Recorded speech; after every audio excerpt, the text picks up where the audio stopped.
Vamos falar sobre a maior objeção na contratação de um seguro de RC profissional? A maioria das pessoas, quando não contratam ou quando não querem nem ouvir a respeito, falam: eu não erro, eu não preciso desse seguro. Eu tenho anos de experiência, imagina, eu tenho 30 anos de medicina, eu tenho 30 anos de direito, eu tenho 30 anos de engenharia. Você acha que eu preciso contratar um seguro para erro? Você acha que eu erro? Gente, uma coisa muito importante, isso é na vida, tá? Não só com relação à falha profissional.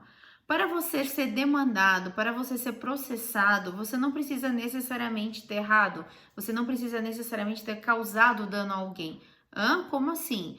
Alguém pode me processar, a pessoa pode não ter respeitado a placa de pare, ter invadido minha pista, eu ter colidido contra o carro dessa pessoa e essa pessoa falar, a culpa é sua e me processar. Veja, eu não errei, não causei nenhum dano. Ela que me causou um dano, pelo contrário, e ainda eu sou processada e eu ainda vou ter que contratar advogado para me defender, para falar que na verdade quem causou o dano foi ela e ela que me deve. Então a primeira coisa é que para alguém ser processado, não precisa provar, né, inequivocamente que houve uma falha e que houve um dano, tá? Isso vai ser verificado ao longo do processo. Claro que para o juiz aceitar aquela ação judicial tem de ter alguns elementos, né? Eu tenho de provar que eu tive alguma relação, contato, enfim, tem de provar que existe, né, a possibilidade de ter sofrido um dano. E no caso de um profissional, o fato de ter uma relação entre ele e o cliente já é meio caminho andado para ele conseguir processar alegando que sofreu um dano.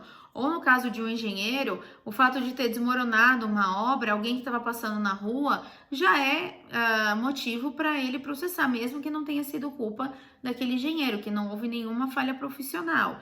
Então, o que você precisa deixar claro para o seu segurado, e aqui eu falo especialmente nas apólices de pessoa física, tá? Para advogados, engenheiros, médicos, dentistas, contadores, veterinários, é que o fato dele ser assim extremamente zeloso, cuidadoso, atencioso, dedicado, estudioso, não impede, não anula o risco dele ser processado.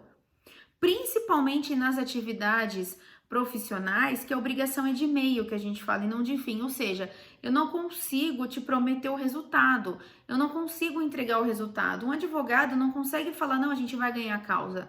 Ele pode até falar, a gente tem grandes chances de ganhar a causa, mas ele não pode prometer que vai ganhar a causa. O médico não pode prometer a cura, o veterinário não pode prometer a cura, o dentista, idem, são obrigações de meio.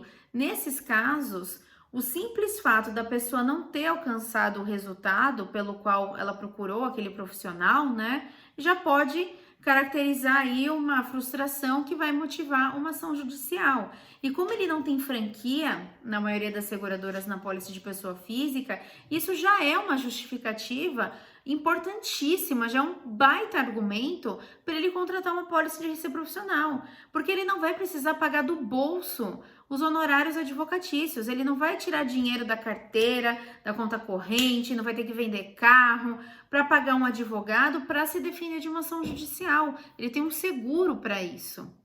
Então, é isso que precisa ficar muito claro na cabeça do segurado. Ele contratar um seguro não é assinar um atestado de incompetência profissional. Afinal de contas, você contrata a cobertura de danos a terceiros no seguro de automóvel. Você é barbeiro? Você sai batendo em todo mundo? É braço duro, como dizem por aí? Não, claro que não. É porque eu sou responsável.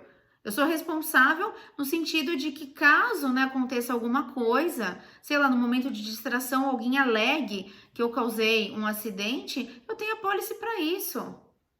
Então, assim, faça essa analogia com ele, tá? O fato de você contratar danos a terceiros na sua pólice de automóvel não é atestado da sua falta de habilidade na direção do veículo, não tem nada a ver. Assim como contratar uma pólice de RC profissional não é mostrar que você está inseguro com relação à sua atuação. Ah, não sei, né? Vai que eu erro, né? Não! Você pode ser um exímio profissional, mas podem te demandar. Apesar de que cá entre nós, né? Ninguém tá livre de errar, mas, enfim, com essas pessoas que têm uma postura mais fechada, mais conservadora, mais resistente, não vamos nem avançar nessa abordagem, né? Que ninguém tá livre de errar. Vamos só focar na abordagem de que, opa, você não precisa errar para ser demandado. E lembrando que o juiz não é dentista, o juiz não é veterinário, o juiz não é médico, o juiz não é engenheiro. Então, assim, vai depender de qual parte convence ele melhor dos fatos. Então, pode ser que de fato você não errou, mas você seja condenado. Porque o juiz entendeu que sim, você é responsável. Simples assim, vai ter que pagar, entendeu? Então, assim, não se preocupa com isso. Deixa claro isso para o segurado. Isso não deve ser uma preocupação na sua cabeça. O risco existe, sim, mas existe uma pólice para você focar na sua prestação de serviço, na sua prestação profissional. E se vocês derem uma passeada pelos sites do TJ, dos TJs, né, ali na parte de jurisprudências, o que tem de ação judicial que o profissional é de fato absolvido, gente, dentista e veterinário é campeão, e médico também. Tem muita ação judicial contra médico, contra dentista e contra veterinário. Muita, muita. Veterinário, eu diria para vocês que a condenação é no máximo de 1 a 2 casos a cada 10 decisões que eu vejo. Então, isso mostra o quê? Que o número de ações está crescendo muito, que os pleitos não têm cabimento, realmente em conformismo do dono do animalzinho ou da pessoa que se submeteu ao tratamento, no caso do médico e do dentista, e por ele não ter atingido o resultado esperado, ele vai lá e processo profissional. Então, contrata pólice, né? É muito mais simples.